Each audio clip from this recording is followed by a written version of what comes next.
నంద్యాలలో నాగప్రతిష్ఠ మహోత్సవాలు ప్రారంభం. నంద్యాల పట్టణంలోని పార్క్ రోడ్డులోని శ్రీ నిమిషాంబాదేవి ఆలయంలో నాగప్రతిష్ఠ మహోత్సవాలు ఘనంగా ప్రారంభమయ్యాయి. 3 రోజుల పాటు జరిగే ఈ కార్యక్రమాలు పురోహితుడు తెలకపల్లి హరికృష్ణ శర్మ అర్చకత్వంలో నిర్వహిస్తున్నారు. మొదటి రోజు గోపూజ, గణపతి పూజ, కలశ స్థాపన వంటి పూజలు నిర్వహించి భక్తులకు తీర్థ ప్రసాదాలు అందించారు. చివరి రోజు అశ్వర్థనారాయణ స్వామి వృక్షం వద్ద శ్రీ సుబ్రహ్మణ్యం స్వామి ప్రతిమలను ప్రతిష్ఠించనున్నట్లు తెలిపారు. భక్తులు పెద్ద ఎత్తున పాల్గొనాలని నిర్వాహకులు కోరారు.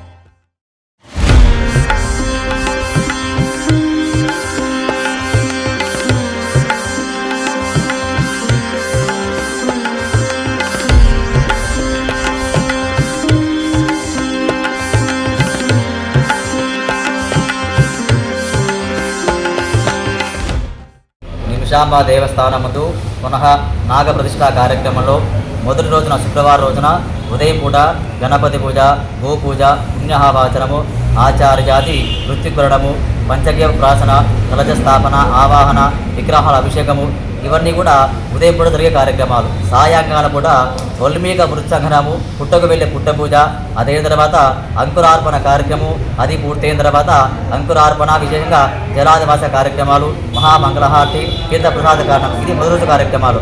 రెండవ రోజు ఉదయం పూట ప్రాతకాల పూజలు, యంత్రాభిషేకం, మహాస్థాపన విశేషంగా ఆవాగి హోమాలు, అదేవిధంగా విశేషమైన హోమాలు జరుగుతాయి. సాయంకాలం రెండవ రోజున సాయంకాలం పూట మరి కూడా ధాన్యాదివాసము, శయ్యాదివాసము, పుష్పాదివాసము, వస్త్రాదివాసాలు అవన్నీ పూర్తయిన తర్వాత తీర్థప్రసాదము, మహామంగళహారతి ఇవన్నీ కూడా జరుగుతాయి. చివరి రోజున మూడవ రోజున ఆదివారం పూట ఉదయం కూడా ఇంద్రాలకు ప్రాతకాల అభిషేకాలు, విగ్రహ అలంకరణ అవన్నీ తర్వాత సుముహూర్తానికి 10 గంటల 19 నిమిషాలకు యంత్ర ప్రతిష్టాపన, విగ్రహ ప్రతిష్టాపన జరగడం కావున ఈ ప్రతిష్టా కార్యక్రమంలో ప్రతి భక్తులు పాల్గొని అమ్మవారి కృపకు పాత్రలు కాగలి మరీ మనవి.